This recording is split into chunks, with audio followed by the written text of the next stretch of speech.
네, 성가대 찬양 감사합니다. 요즘 매주일 드려지는 성가대 찬양이 아주 큰 은혜가 되는 것 같습니다. 특별히 오늘 예수 그리스도를 나의 구주로 삼고 성령으로 새롭게 살아간다 하는 이 찬양의 가사가 우리 모두의 고백이 되기를 소망합니다. 오늘은 부활절 셋째 주일입니다. 우리 교회가 사용하고 있는 성서일과는 부활절기 동안 구약 본문을 사도행전에서 제시하고 있는데, 오늘은 사도행전의 말씀이 아니라 성서일과 복음서가 제시하는 누가복음 24장을 가지고 함께 말씀을 나누고자 합니다. 누가복음 24장은 모두가 잘 아는 바와 같이 예수님의 부활에 관한 기록입니다. 누가복음 24장은 총 4부분으로 나누어 볼 수 있는데, 1절부터 12절까지는 예수님의 빈 무덤 이야기가 나와 있고, 13절부터 35절까지는 엠마오로 향하는 두 제자의 이야기가, 36절에서 49절까지는 예수님께서 11제자에게 나타나신 이야기가, 그리고 50절에서 53절까지는 축복과 승천의 이야기가 순서대로 나옵니다. 그 중에서 오늘 우리에게 주어진 본문은 부활에 관한 기록 중에서 가장 긴 본문인 24장 13절에서 35절에 엠마오로 향하는 두 제자의 이야기입니다. 아마도 우리 모두가 아주 잘 알고 있는 이야기입니다. 기독교 신앙에 있어서 부활은 매우 중요한 핵심 주제라고 할 수 있지만, 그에 관한 기록은 그리 많지 않습니다. 복음서에는 예수님의 공생애를 다루는 하나님 나라 운동이나 그의 가르침, 또는 십자가 사건을 포함한 순환 이야기는 아주 긴 분량으로 다루어지고 있는 반면에, 부활에 관한 기록은 아주 짧게 다루어지고 있습니다. 다시 말하면 예수님의 삶과 죽음에 대해서는 기록을 많이 하고 있지만, 부활에 대해서는 아주 적게 기록하고 있다는 말입니다. 복음서 중에서 가장 먼저 쓰인 마가복음은 단 8절만 부활에 관해 기록하고 있고, 마태복음은 20절, 누가복음은 53절, 요한복음은 56절의 분량만 부활에 대한 기록을 담고 있습니다. 그래서인지 예수님의 삶과 죽음에 대한 해석과 달리 부활에 대한 입장과 해석은 의견이 분분할 때가 많습니다. 예수님의 부활을 실제적으로 이해하는지, 상징적으로 이해하는지, 몸의 부활은 어떤 의미를 가지고 있는지, 오늘날까지 여러 신학자들의 논쟁이 이어지고 있습니다. 그러나 분명한 것은 예수님이 십자가에 달리신 후에 무덤으로 옮겨져 부활에 이르기까지의 장면을 누군가가 CCTV와 같은 영상으로 담고 있는 것이 아니기 때문에, 예수님의 부활은 증명의 영역이 아니라 신비의 영역으로 남겨두어야 한다는 사실입니다. 복음서에 실린 예수님의 부활 이야기는 부활 사실에 대한 검증서가 아닙니다. 부활 이야기는 제자들이 경험한 부활에 대한 경험, 부활 경험에 관한 기록으로 봐야 할 것입니다. 오늘 제가 나눌 주제가 부활을 어떻게 이해할 것인가 하는 것이 아니기 때문에 부활이 실제적이냐 상징적이냐 하는 것에 대한 논의는 더 이상 하지 않겠습니다. 다만 부활에 관해서 모두가 인정하는 분명한 사실 한 가지는, 이 부활 경험이 초대교회 그리스도인들의 신앙의 뿌리가 되었다는 사실입니다. 부활에 대한 기록은 초대교회의 신앙 고백이자 강렬하고 뜨거운 증언이었습니다. 이들의 뜨거운 증언이 오늘 우리에게까지 이어지고, 또 오늘 우리도 부활을 경험할 수 있게 되는 것입니다. 네 복음서가 각 교회의 상황에 맞게 조금씩 다르게 기술하고 있지만, 내 복음서를 관통하는 부활의 핵심적 의미를 담은 두 가지 주제를 요약해 볼 수 있습니다. 부활 이야기의 핵심 주제 두 가지 중에 첫 번째는 바로 예수는 살아계신다 하는 것입니다. 예수는 그의 죽음 이후에도 계속적으로 경험되고 그의 현존을 오늘 우리도 계속해서 경험한다는 것입니다. 즉 예수가 우리 곁에 살아있다 하는 것입니다. 두 번째 주제는 예수가 주님이시다 하는 고백입니다. 이 고백은 예수에 관한 신앙 고백 중에서 가장 먼저 그리고 가장 널리 퍼진 고백이었습니다. 부활한 예수를 만나는 경험을 했던 사도 바울은 예수는 주님이시다 하는 확신을 갖게 되었고 평생 동안 복음을 전하는 주님의 제자가 될 수 있었습니다. 예수는 주님이시다 하는 말은 예수만이 주님이시다 하는 말이고 로마의 황제나 그 어떤 권력도 주님이 될 수 없다 하는 말입니다. 다시 말해서 예수가 주님이시라면 이 세상에 그 어떤 지배자도 존재할 수 없고 절대적인 권위를 가질 수 없다는 선언이 바로 이 고백입니다. 이 두 가지 주제를 정리해서 말해보면 초대교회 그리스도인들은 부활 이야기를 통해 예수는 살아계시고 우리의 주님이 되신다 하는 뜨거운 고백을 이어가고 있다는 말입니다. 이제 오늘 본문을 살펴보겠습니다. 오늘 우리가 함께 읽은 본문 말씀은 28절에서 35절까지의 말씀이지만 본래 오늘 성서일과가 제시하는 본문 말씀은 누가복음 24장 13절에서 35절까지의 말씀입니다. 이 이야기의 시작은 이렇게 되어 있습니다. 마침 그날에 그들 가운데 두 사람이 예루살렘에서 한 30리 떨어져 있는 엠마오라는 마을로 가고 있었다. 그들은 일어난 이 모든 일을 서로 이야기하고 있었다. 그들이 이야기하며 토론하고 있는데 예수께서 가까이 가서 그들과 함께 걸으셨다. 그러나 그들은 눈이 가려져서 예수를 알아보지 못하였다. 무거운 발걸음으로 엠마오로 향하는 두 사람이 있었습니다. 그들은 예수님의 제자였습니다. 그들은 예루살렘 서쪽으로 30리, 약 11km쯤 떨어진 엠마오로 가고 있었습니다. 본문은 부활하신 주님이 엠마오로 가던 두 제자에게 나타났지만 두 제자는 처음에 그를 알아보지 못했다라고 말하고 있습니다. 부활하신 예수님의 모습이 전혀 다른 이상한 형체였을까요? 두 제자는 생전에 예수님을 잘 알고 있었다라고 본문을 통해 알 수 있습니다.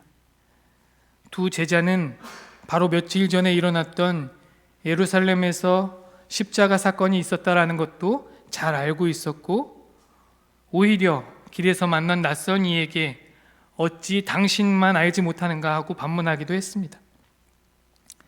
길을 가던 두 사람은 십자가 사건에 대해 이야기를 주고받던 이들이었습니다.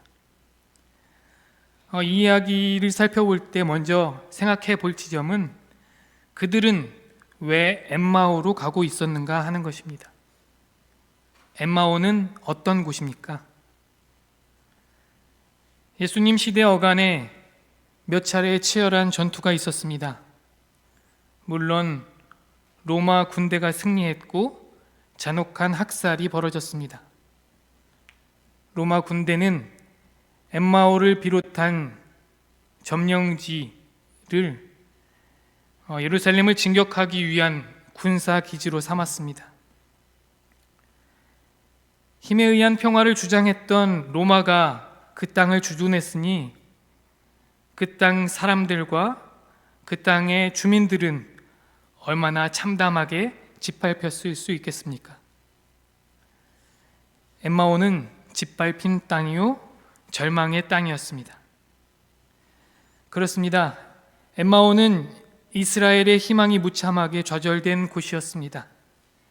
지금 그 두 제자는 패배의 땅으로 가는 것입니다. 엠마오의 길은 절망과 공포의 길입니다.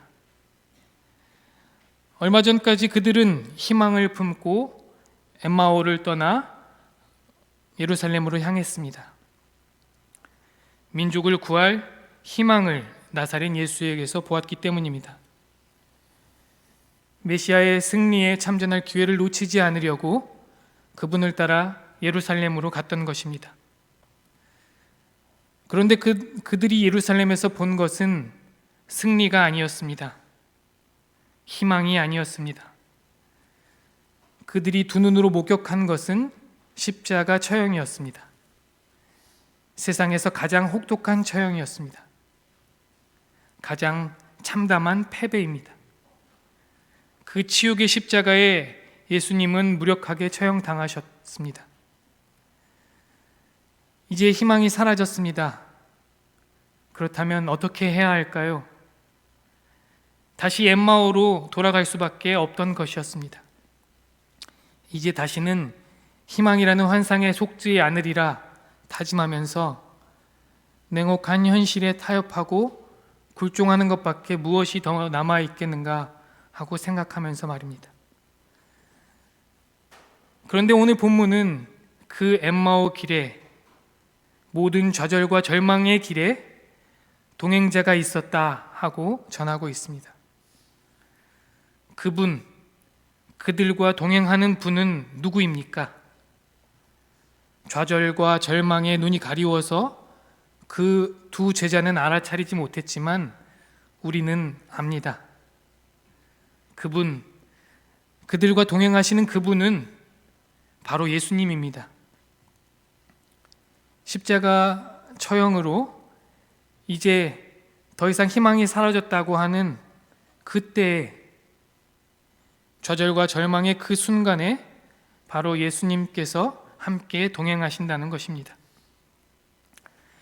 지금 화면으로 보시는 그림은 독일의 인상주의 화가인 프리츠 폰 우데가 그린 엠마오로 가는 길입니다. 그림을 보면 이제 막 새싹이 돋아나는 아주 따뜻한 풍경입니다. 제방 아래로 여러 사람이 다닌 듯한 잘 놓여져 있는 길이 있고 그 길 한가운데 세 사람이 있습니다. 왼쪽에 축 처진 어깨로 뒷짐을 지고 있는 백발의 노인이 있고 오른쪽에는 지팡이를 짚고 풀이 죽은 듯 구부정하게 고개를 숙이고 걸어가는 사람이 있습니다. 그리고 그 사이에 파란 옷의 젊은이가 걸어가고 있습니다. 재미난 사실은 우리가 앞서 살펴본 것과 같이 좌절과 절망을 안고 엠마오로 가는 길은 왠지 음침하고 쓸쓸하고 또 처량할 것 같은 풍경일 텐데 이 그림은 왠지 따뜻하고 희망적이게만 보입니다. 왜 그럴까요? 작가는 왜 엠마오로 가는 길을 이렇게 따뜻하고 희망적으로 그렸을까요? 아마도 작가는 축 처진 어깨로 낙향하고 있는 두 제자가 모르는 사실, 바로 예수 그리스도가 그들 곁에 계시고 새 희망을 북돋고 계신다는 것을 함께 담고 싶었던 것은 아닐까요? 네.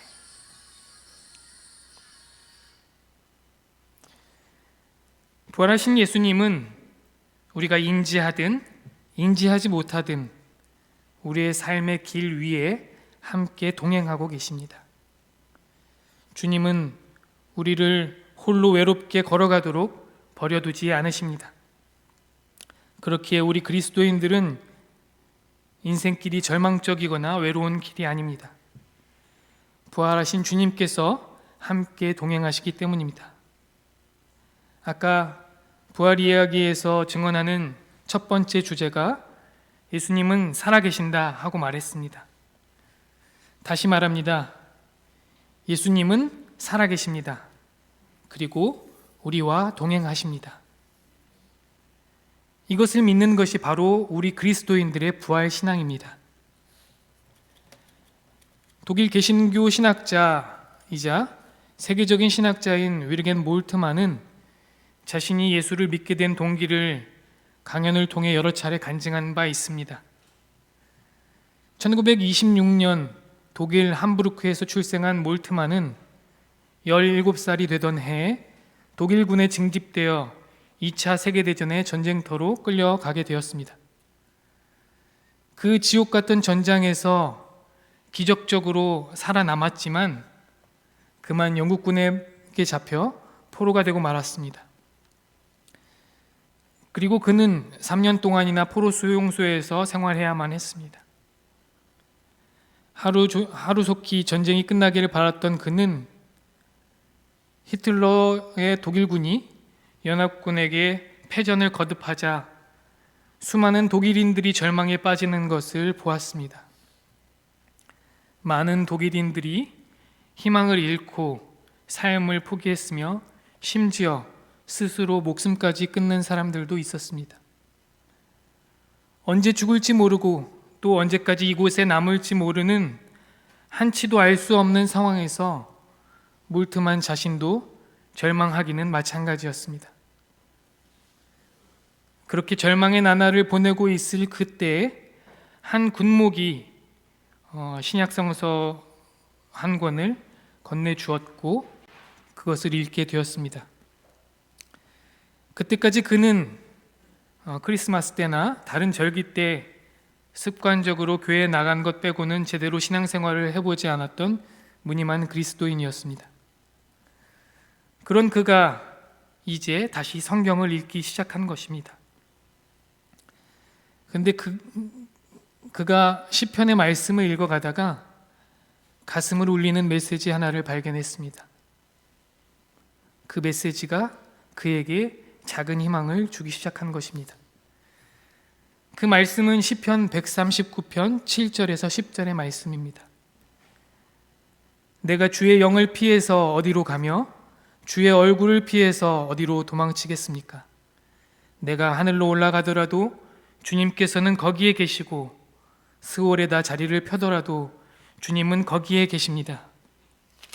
내가 저 동쪽 너머로 날아가거나 바다끝 서쪽으로 가서 거기에 머무를지라도 거기에서도 주님의 손이 나를 인도하여 주시고 주님의 오른손이 나를 힘있게 붙들어 주십니다. 그는 곰곰이 생각했습니다. 정말 주님이 이 지옥과도 같은 이 포로 수용소에도 계실까?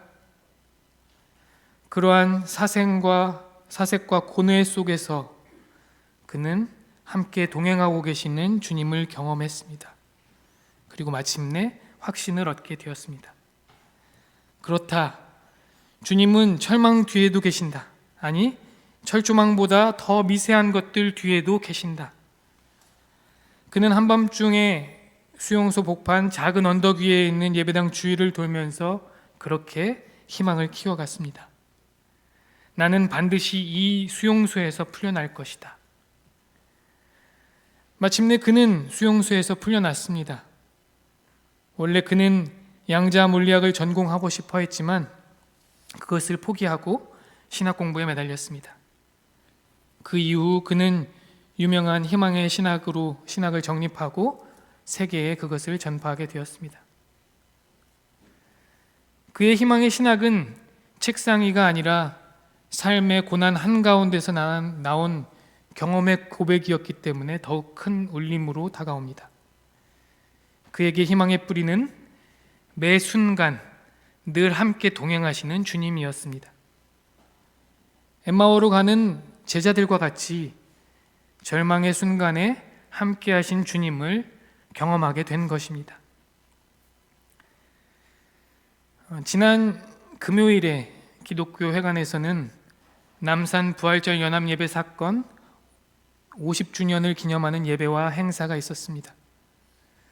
저는 준비할 일이 있어서 함께 가지는 못하고 온라인으로 참여했는데 여기 이광일 목사님도 그때 행사 순서를 맡아서 함께 참여하셨고요. 이해학 목사님의 설교와 김정남 선생님을 비롯한 여러분들의 증언을 들을 때 마치 부활에 대한 증언을 들은 것처럼 몹시도 마음이 뜨거워짐을 느꼈습니다.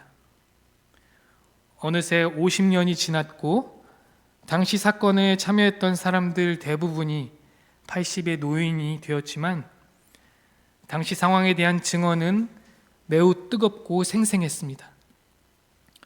어떻게 이렇게 오랫동안 잊지 않고 생생하게 기억할 수 있을까?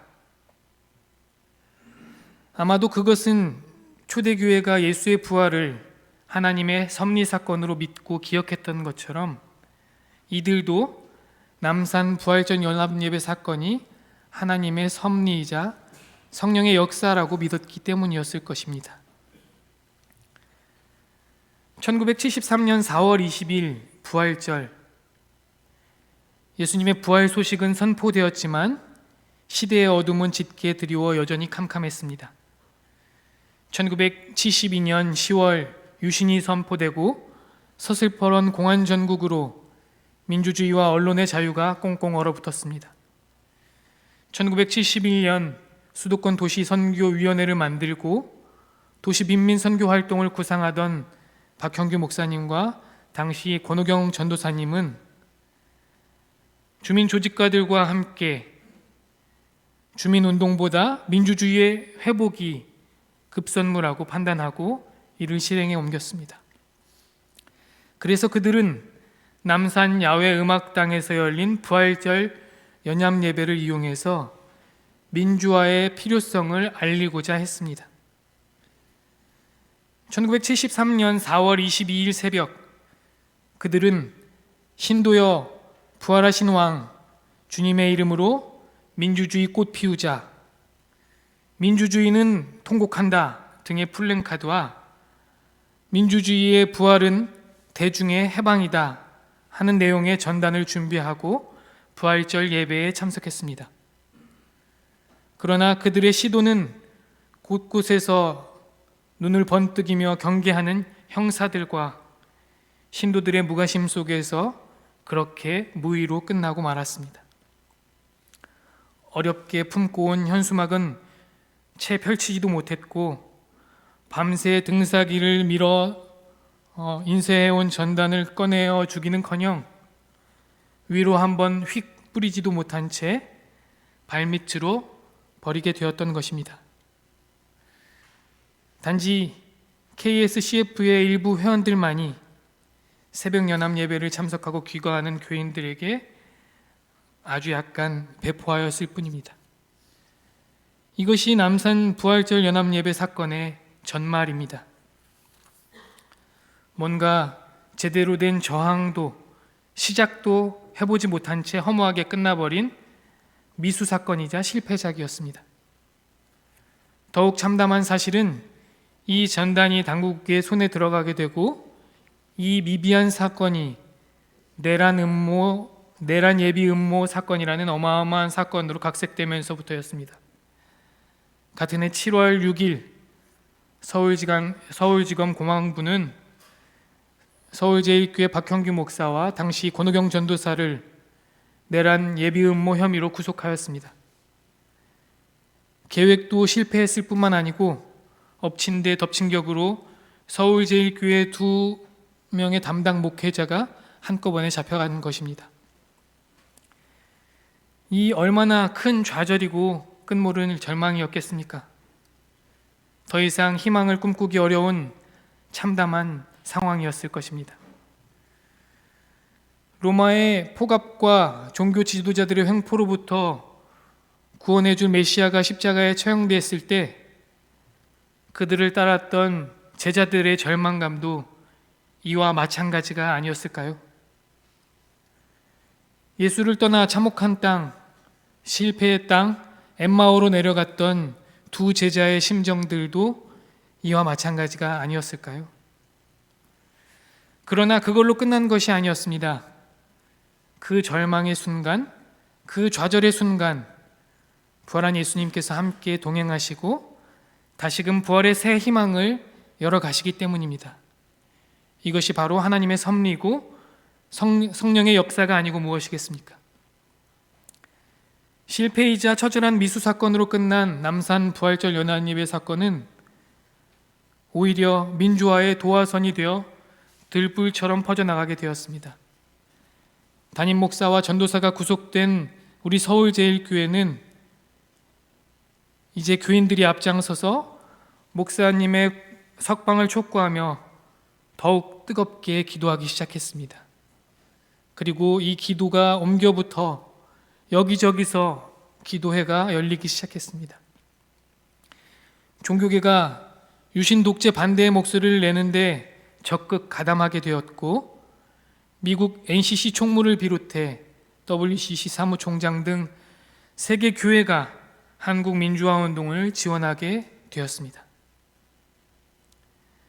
결국 박형규 목사님과 당시 권호경 전도사님은 징역 2년을 선고받았지만 같은 해 9월 27일 보석으로 풀려나게 되었습니다. 화면에서 보시는 사진은 한성원 변호사님과 함께 출소할 때의 사진입니다. 여기서 끝나지 않았습니다.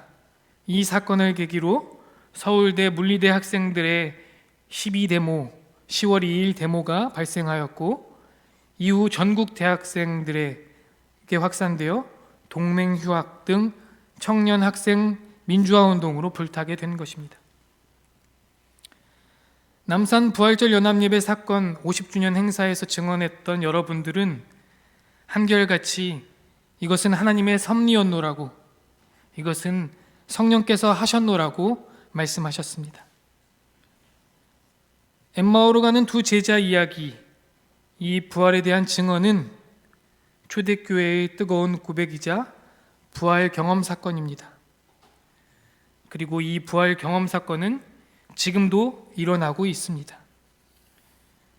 지금 오늘 우리 현실도 민주주의가 왜곡되고 검찰의 폭압으로 절망적인 상황이지만, 여러분 포기하지 말고 희망을 품으십시오. 지금 이 순간에도 부활하신 주님께서 우리와 함께 동행하시기 때문입니다. 그 모든 힘과 권력으로 지배하는 자들이 주가 아니고 우리와 동행하시는 예수 그리스도가 바로 우리의 주님이시기 때문입니다. 우리가 미처 생각하지 못하는 놀라운 방법으로 우리를 이끌어 가시는 하나님의 섭리를, 그 놀라운 섭리를 믿는 여러분이 되시기를 바랍니다. 끝으로 제가 오늘 증언을 부활한 주님을 만나려면이라고 붙였는데, 그 부분에 대해서 함께 이야기해 보겠습니다.